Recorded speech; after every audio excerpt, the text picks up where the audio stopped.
Declassified files reveal something most people were never meant to fully understand. For decades, intelligence agencies weren't just gathering information, they were running experiments on the human mind itself. Not in theory, not in controlled academic environments, but on real people, often without their knowledge. This is the story of the CIA's most disturbing human experiments. Programs designed to control behavior, manipulate perception, and break the limits of the human psyche. In the early years of the Cold War, fear drove innovation. The United States believed its enemies were developing methods of mind control techniques that could turn prisoners into assets or erase loyalty entirely. The response was a classified program known as Project MK-Ultra. Officially, it became one of the most well-known methods in human experimentation programs in modern history. The CIA funded experiments where individuals were given powerful psychedelic substances, sometimes without consent, to study how perception and behavior could be altered. In some cases, subjects had no idea they had been dosed. The goal was simple. Could a human mind be controlled? But LSD was only the beginning. Another branch of research focused on sensory deprivation. Subjects were placed in isolation tanks cut off from light, sound, and external stimulation, sometimes for extended periods.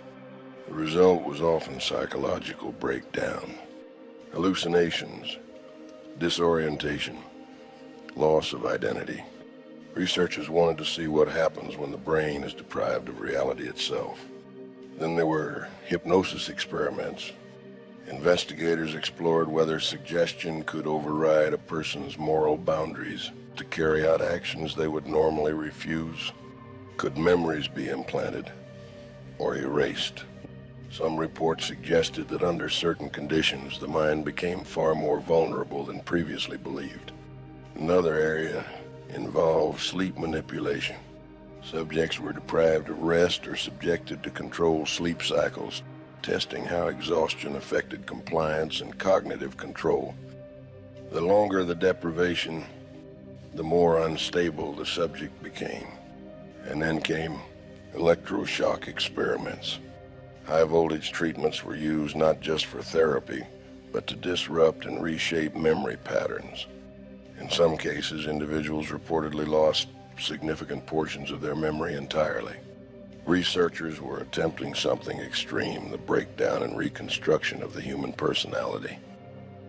Not just LSD, but mixtures of sedatives, stimulants, hallucinogens, and more, used in varying sequences to observe how the brain responded under stress. The effects were unpredictable and often severe.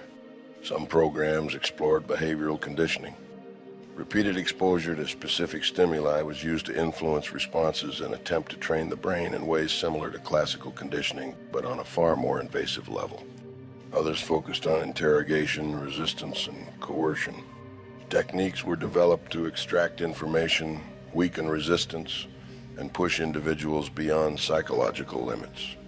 Extended interrogation methods, stress positions, and psychological pressure were all studied to understand how long a person could endure before breaking. One lesser-known area involved memory, erasure, and reconstruction attempts. Researchers tried to fragment identity through repeated trauma, drugs, and electroshock, with the goal of rebuilding personality structures from scratch. Whether these attempts ever fully succeeded remains unclear. In certain operations, individuals were brought into controlled environments and unknowingly dosed with substances while being observed through one-way mirrors. Their reactions, decisions, and psychological responses were recorded in detail. Another disturbing focus was long-term psychological destabilization. Rather than short experiments, some subjects were observed over extended periods to study lasting mental effects, anxiety, paranoia, dissociation. The goal was not just control in the moment, but control over time. One of the most controversial aspects was the lack of consent. Many individuals involved in these experiments were never informed. Some were civilians, some were vulnerable populations. For years, much of this remained hidden. Investigations in the 1970s brought parts of these programs to light, including inquiries like the Church Committee. Public hearings exposed fragments of what had happened. Documents were released, but many records had already been destroyed, which means the full extent of these experiments may never be known. What is known is enough to raise serious questions about power, about ethics, and about how far institutions are willing to go when operating in secrecy. Because these weren't just scientific experiments. They were attempts to understand and potentially control the most complex system on Earth, the human mind. Once that line is crossed, it's not always clear where it ends. Some discoveries don't stay in the lab. They echo, shaping systems, decisions, and realities we rarely question. Because the true danger was never just the experiments themselves, but what they revealed we're capable of becoming. If you enjoyed this video, consider liking, subscribing, and leaving a comment. It genuinely helps support the time and effort that goes into creating these videos.